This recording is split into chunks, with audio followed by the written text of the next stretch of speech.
Szia! Szeretettel köszöntelek téged ebben a videóban. Én Szabó Varga Alexandra vagyok, a Debreceni Bagoly Kaland Oktató és Fejlesztő Központ alapítója, és egyben vezető fejlesztő pedagógusa is. Próbálok segíteni neked, hogy otthoni körülmények között is el tud dönteni, vagy legalábbis iránymutatást kapj a tekintetben, hogy szeptemberben induljon-e a gyermeked iskolába, elkezdjétek-e 2025-ben az első osztályt, vagy az a jobb döntés, hogyha egy évet még óvodai környezetben érik a gyermeked. Most ehhez fogok neked néhány segítséget adni. De miért okoz a szülőkben ekkora bizonytalanságot a kérdés? Miért olyan nehéz eldönteni, hogy iskolai lett a gyermekünk vagy nem? Gondoljunk csak bele, néhány évtizeddel ezelőtt egy nagyon egyszerű mérőeszközt használtak ennek a megállapítására, ami nem volt más, mint maga a cipőkötés. Azt mondtuk, hogy ha egy gyermek képes az iskola kezdés előtti hónapokban a saját cipőfűzőjét bekötni, akkor várhatóan meg fogja állni a helyét az intézményben.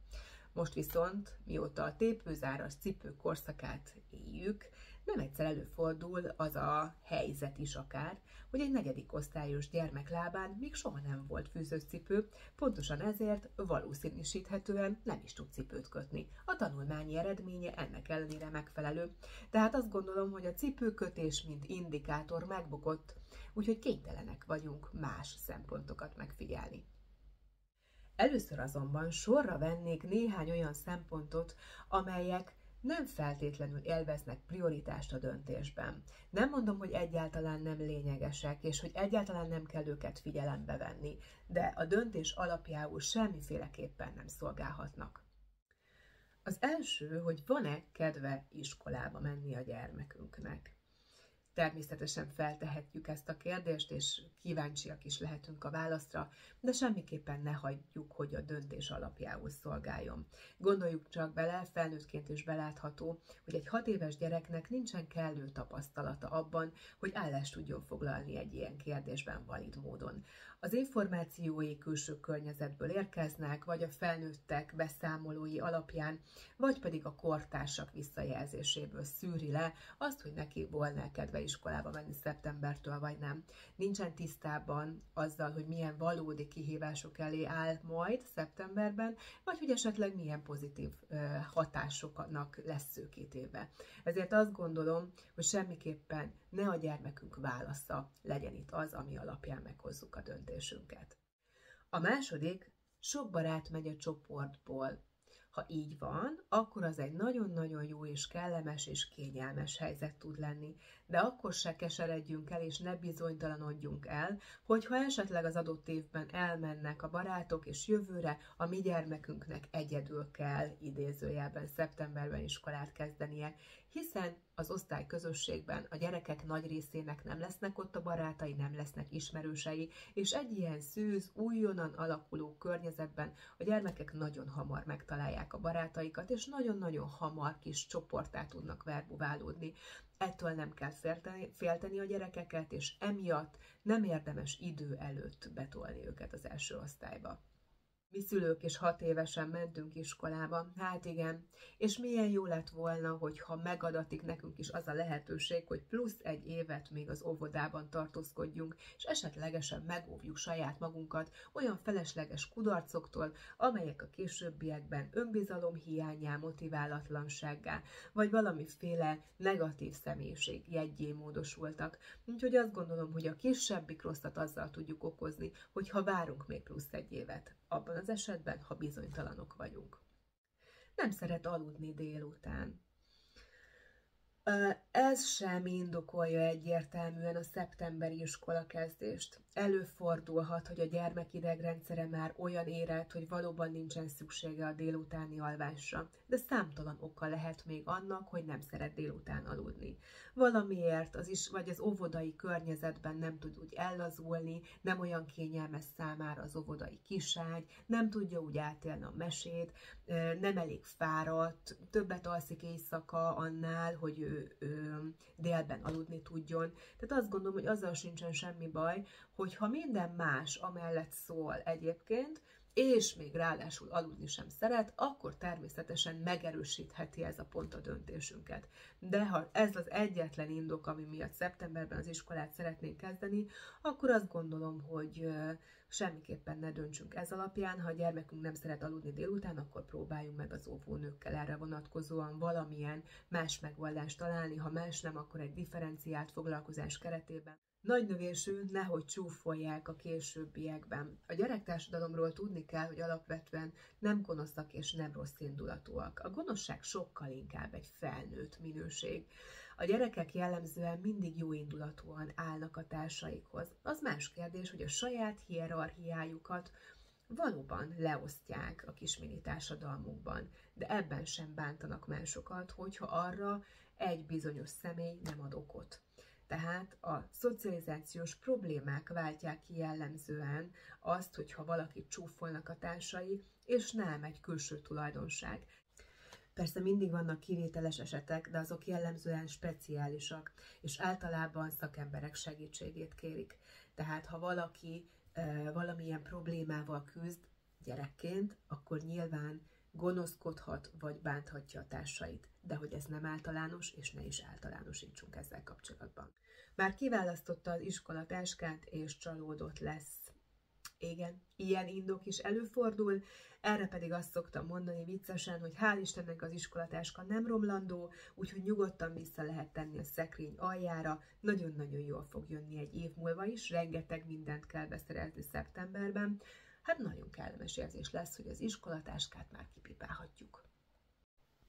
Jöjjön most akkor néhány olyan mutató, amelyek valóban mérvadóak lehetnek, és a legjobb bennük, hogy otthoni környezetben is vizsgálhatóak. Első ilyen néhány biológiai tényező figyelembevétele, például a gyermeknek a magassága. Iskolatáskát kell cipelni, a padban kell ülni, lépcsőzni kell, fizikailag is és mentálisan is toppon kell lenni az iskolába. Ehhez minimálisan 120 centire és 20 kilóra van szükségünk. Hogyha ez alatt van a gyermek, akkor érdemes elgondolkozni, hogy iskolaélet lesz a szeptemberben. Emellé kiegészítő információ, mindenképpen érdemes iskola előtt egy hallás és egy látásvizsgálatot végeztetni, akkor is, hogyha ezeket semmi nem indokolja. Előfordulhat, hogy az eltérés nagyon picike, viszont elegendő ahhoz, hogy a későbbiekben tanulási vagy magatartási problémákat idézzen elő. A biztonság kedvéért mindenképpen jól jöhet egy ellenőrzés ezeken a területeken. Van néhány úgynevezett részképesség, amelyeket mindenképpen érdemes górcső alá venni. A következő néhány percben felsorolom azokat, amelyeket szintén meg tudjátok vizsgálni otthon. Természetesen abszolút a teljesség igénye nélkül fogunk belemenni a részképesség struktúrába, a további részképességek elemzése már szakemberek feladata. Na de a legfontosabb részképesség, amire ti is rá tudtok nézni, az a grafomotorika vagy a finom motorika. A kettő között az a különbség, hogy a grafomotorika az kimondottan az írásmozgással foglalkozik. Azzal, hogy hogyan fogja a gyermek a ceruzát 3 ujjal, nem túl fent, nem túl lent, milyen erős nyomatékot hagy, nagyon halvány, nagyon vastag az a vonal, amit húz, benne tud-e maradni már egy bizonyos vonal közben, valamint a teljes karját kell mozgatnia még az írásmozgáshoz, vagy már elegendő csuklókból dolgoznia. Ezeket a szempontokat érdemes megfigyelni.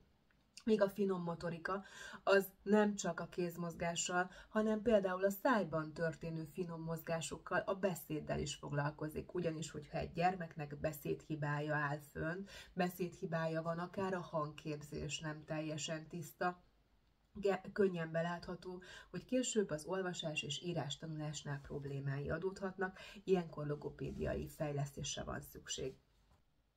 A következő az a testséma ismerete, amikor arra vagyunk kíváncsiak, hogy a gyermek mennyire ismeri a nagyobb testtájait, és hogyan tudja a testrészeit analizálni. Érdemes akár egy orvosos játék keretében kipróbálni ezt, például egy papír zsebkendővel cirógasd meg azt a testrészt, amit mondok neked, fejtető, homlok, áll, könyök, csukló, először saját testen, aztán pedig idegen testen is megvizsgálni, hogy a gyermek tud-e tájékozódni. Ugyanis a testrészek adják majd a támpontot a következő részképesség megfelelő szintű fejlettségéhez, amit pedig téri tájékozódásnak nevezünk. Vagyis magamhoz képest tudom-e, hogy merre van az előttem, a mögöttem, a fölöttem, az alattam, a mellettem, és a jéghegy csúcsa a jobbra és a balra, de nem kell megijedni, hogyha esetleg ez nem megy még pontosan. Na ez az a két momentum, ami miatt még nyugodtan elmehet a gyermekünk az iskolába, ha minden más ezen kívül tökéletes, a jobbra és a balra pedig akkor érdemes, hogy kapjon egy kis hangsúlyt, és mielőtt iskolába megy, ezt meg kell tanítani. Sorozatok alkotása, ezt szerialitásnak nevezzük a fejlesztő pedagógiában. Végül is, ha belegondolunk, a szó sor, amit olvasunk vagy kimondunk is, egy szeriális sorrendiség. Megfelelő hangokat, megfelelő sorrendben rakunk egymás után, és ebből alakulnak ki a szavak, megfelelő szavak sorrendjéből pedig a mondatokéból pedig a szöveg. Hogyha ezen a területen a gyermekünk nem elég biztos még, akkor szintén problémák alakulhatnak, vagy adódhatnak később az iskolában. És hogyan is lehet vizsgálni a szerialitást otthoni környezetben? Sorrendiségeket kell alkotni, ezt megtehetjük vizuálisan, tehát látott információk feldolgozásával, és auditívan hallott információk feldolgozásával is. A látott információk feldolgozása az azt jelenti, hogy valamiféle színes korongokat rajzolunk, vagy teszünk ki a gyerekek elé meghatározott sorrendben, és megkérjük, hogy 3-4-5 szériában, tehát csoportban hozzák ezeket ismételten létre. Ez a gyakorlatban úgy néz ki, hogy az általunk rajzolt sárga, kék, zöld pöttyöt 4-szer követi még azt a gyerek által lerajzolva a sárga, kék, zöld pötty. Sárga, kék, zöld, sárga, kék, zöld. Auditíven pedig akár egy eltapsolt sorozatot kérhetünk, visszatapsolásra ugyanígy 3x4-szer. Azonosságok és különbségek felismerése, imádják a gyerekek, lehet is találkoztatok már vele, különbségkereső, karikázz be, hol van az eltérés, hogyha ezekben jellemzően nem hibázik, akkor azt gondolom, hogy ez a terület akár jól is funkcionálhat. Emlékezet, hát itt hosszú és rövid távú emlékezetről is beszélhetünk, hosszú távú emlékezetnél egy nyári élményt feleleveníthetünk esetleg, vagy fényképekről beszélhetünk, de akár egy klasszikus memóriajátékot is játszhatunk, az mondjuk pont egy rövid távú memória emlékezet vizsgálat, és utasításokat is adhatunk verbálisan, amit esetleg 3-4 elhangzott mondat után kell a gyermekünknek megoldania, és nézzük, hogy megfelelő sorrendben és minden elemet figyelembe véve sikerrel járt-e. Fontos még ezen kívül a kudarctűrő képesség. Hogyha a kudarctűrő képesség nem alakul ki, akkor a gyermeknek nagyon-nagyon nagy problémái lehetnek az iskolában, mert hogy a hibázás az borítékolható, viszont a hibázáskor vagy az után nem állhatunk fel, és nem fejezhetjük be a feladat megoldást. Úgyhogy mindenféleképpen fontos, hogy a kudarctűrő képesség azon a szinten legyen, hogy hibázás után is utasításnak megfelelően tudjon a gyermek a tőle elvárt módon és a tőle elvárt minőségben is ideig dolgozni. A figyelem tartósága is egy nagyon fontos képesség, ezen ugyanis az múlik, hogy képes-e a gyermekünk akár egy kevésbé izgalmas helyzetben is minden egyéb külső inger hatására a feladat helyzetben maradni. Tehát nem könnyen terelődik el a figyelem, mondjuk egy madárcsicsegésre, egy autófékezésre, egy bármilyen külső ingerre, benne tud-e maradni a gyermekünk a feladat helyzetben, képes-e az utasítást végrehajtani az elvártnak megfelelően.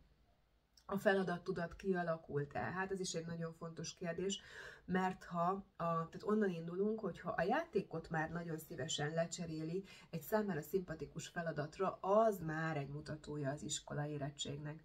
Azok a gyerekek, akiket még nem hoz lázba semmilyen feladat, a szabad játék viszi el őket gyorsabban, jellemzően nem indultak el az iskola érettség útján. Az első lépés az, amikor már nagyon boldogan és motiváltan érkeznek a feladathelyzetbe. Viszont létezhet az az állapot is, amikor az unalom beálltával a feladathelyzetből a gyermek nagyon hamar kilép. Hogyha a feladattudat kialakult, akkor az önkontroll hatása érvényesül, és be tudja fejezni. Akkor is az elkezdett feladatot, hogyha ahhoz nincsen már túl sok kedve és motivációja. És ha túl vagyunk az elmondottak otthoni vizsgálatával, akkor nagyon fontosnak találom megkérdezni az óvónéniktől, hogy mi az ő véleményük. Méghozzá azért, mert egyrészt nagyon sok időt töltenek napi szinten a gyermekeinkkel, tehát látják őket frissen, kipihenten, fáradtan, vidáman, szomorúan, és ami ennél is fontosabb, szociális társas kapcsolatokban. Ez az a terület, amit mi otthon nem tudunk vizsgálni, hiszen gyerekek kellenek hozzá. Gyerekek kellenek ahhoz, hogy lássuk, hogy hogyan viselkedik a miénk versenyhelyzetben, vagy hogyan viselkedik egy közösségi játékban, mennyire bátor, mennyire szeret szerepelni, mi van akkor, hogyha közösségben éri csalódás. Ez mind-mind olyan visszajelzés, amiről az óvónéni fog nekünk tudni sokat beszámolni, és ezért, valamint a szakmai tapasztalata és rálátása miatt azt gondolom, hogy az ő véleményét mindenképpen nagyon fontos figyelembe vennünk. Remélem, hogy most már nagyjából sikerült arra rálátnod, hogy milyen területeket érdemes a cipőkötéssel ellentétben megvizsgálni az iskola kezdés előtt. Előfordulhat azonban, hogy még mindig bizonytalan vagy a kérdésben. Na, ilyenkor kell a szakemberek véleményére támaszkodnod, fejlesztőpedagógus, logopédus vagy pszichológus segítségét igénybe venni. A fejlesztőpedagógus segíthet neked abban, hogy az említett részképességeket még egyéb más területekkel kiegészítve, személyiséget megvizsgálva, idegrendszeri éretlenséget detektálva, teljes képet ad a gyermeket fejlettségi szintjéről. Ha tovább megyünk, beszédproblémákat észlelsz, vagy te, vagy az óvónénik esetleg, akkor logopédus segítségét érdemes igénybe venni, aki megnézi, hogy van-e olyan eltérés, ami esetleg a későbbiekben az olvasás-írás tanulásnál problémát jelenthet. Ha pedig a szorongás az, amit esetleg érzel a gyermekedben, vagy bármiféle viselkedés probléma, esetleg szocializációs képességgyengeséget jelez az óvónéni, akkor a pszichológus kolléga tud rendelkezésedre állni, és megnézi, hogy van-e bármiféle elmaradás, vagy bármi olyan intelem, ami miatt esetleg jó még plusz egy évet az óvodában maradni, és megvárni a megfelelő fejlettségi szintnek az elérését. Remélem, hogy hasznos volt számodra ez a videó. Hogyha bármilyen további kérdésed van, akkor keres minket nyugodtan, vagy a Bagoly Kaland weboldalán tudsz feltenni kérdést, esetleg e-mailben, de a Facebookon is, privát üzenetben, vagy bármilyen módon telefonon is kereshetsz minket, és igyekszünk segíteni. Minden jót, és kívánom, hogy jó döntést hozzatok. Sziasztok!